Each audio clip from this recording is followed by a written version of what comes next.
American astronauts and Russian cosmonauts work together on a research vessel orbiting the Earth as war breaks out between the two countries. Sound cool? Good, because I'm here to talk about I.S.S. from 2024. So, I.S.S. is a sci-fi thriller, and I was pretty hesitant to see it since I'm really not big on those genres. I like sci-fi fantasy, Star Wars, Star Trek, Dune, stuff like that. Realistic type sci-fi is really not my thing, and it never has been.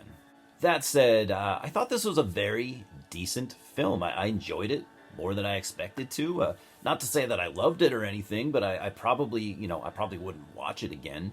But I'd recommend it to fans of this type of thing. The acting was rock solid all around, with the performances being what they needed to be. Fairly likable characters. The pacing was great. I was never bored for a second. It's got a tight hour 35 runtime, and it also doesn't try to pack in too much storyline. So back to the film, there's been increasing tension between the U.S. and Russia to the point where they're just on the brink of war. And I'll just say it now, I don't know anything about space and science-y type stuff. Just thought I'd get that out of the way.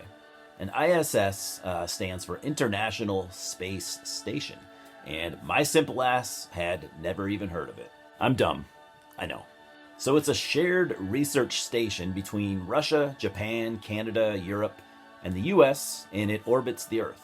Why they need to use it in space, I don't know, but it is kind of cool. Less people to bug you out there in space, I guess. I'm all about having less people, trying to bug me while I'm working. So on the ISS, you have 6 people on board. You got 3 Americans, 3 Russians. They all get along really well despite tension between the two countries, and they even have a rule where they do not talk about that.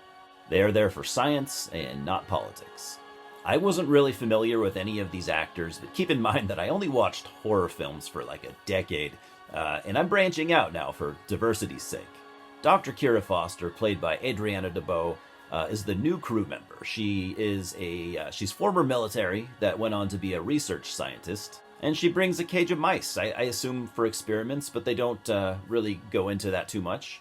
I just liked how she loved them and, treats them like her pets, and she has names for all of them, and her character, won me over pretty quickly.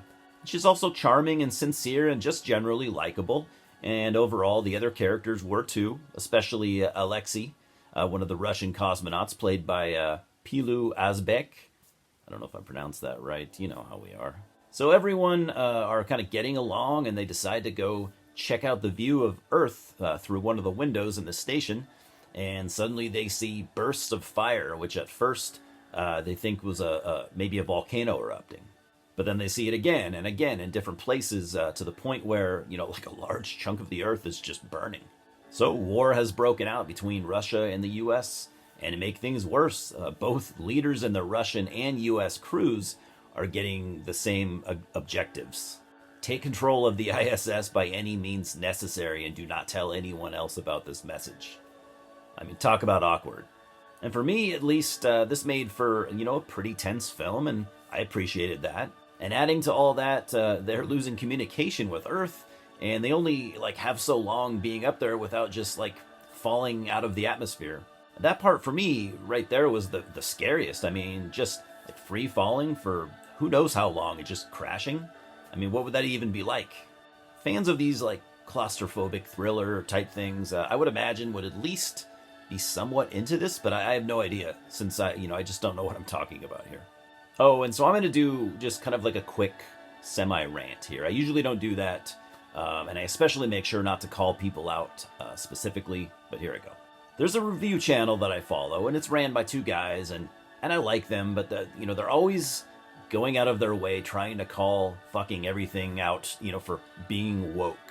And I'm bringing this up because they reviewed this movie as well, and they made a huge fucking deal over the scene where Gordon asks Kira about her boyfriend, and she politely corrects him and says, girlfriend. He's mildly embarrassed and apologizes. I thought it was fine. It wasn't preachy at all, and I just found the scene realistic. I myself have found myself in this same situation like numerous times.